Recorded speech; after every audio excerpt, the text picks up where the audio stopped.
Белгілі алым Имам Аль-Азали рахметуллахи алейхинин өлүм алдында жазып кеткен катынан: досторум айткыла, менин табытымды көрүп алып, менекенде ойлоп, сыздап, ыйлап кайгырышпасын. Мен Аллахка ант ичип айтам. Ал жаткан дене мен эмесмин. Алла Тааланын чексиз мээрими жана ырайымы менен дүйнөлүк көйгөйлөрдөн бошодум. Эми мен бул жаткан дене эмесмин. Ал менин жалган дүйнөдө кийген чапаным эле. Ал мени камап турган зындан эле. Аны жерге көмүп салгыла, чирип жок болуп, унутулсун.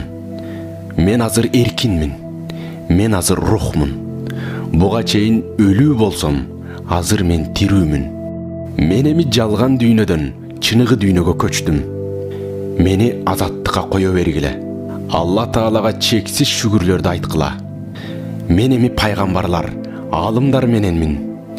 Буга чейин Алла Тааланын жүзүн көшөгө артында көрсөм, азыр аны бетме бет көрүп турамын.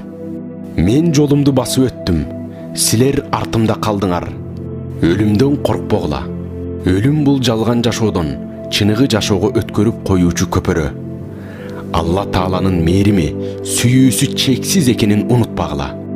Анын чексиз ырайымдуулугуна, даанышман экенине шүгүрлөрдү айтып, келгиле, келе бергиле.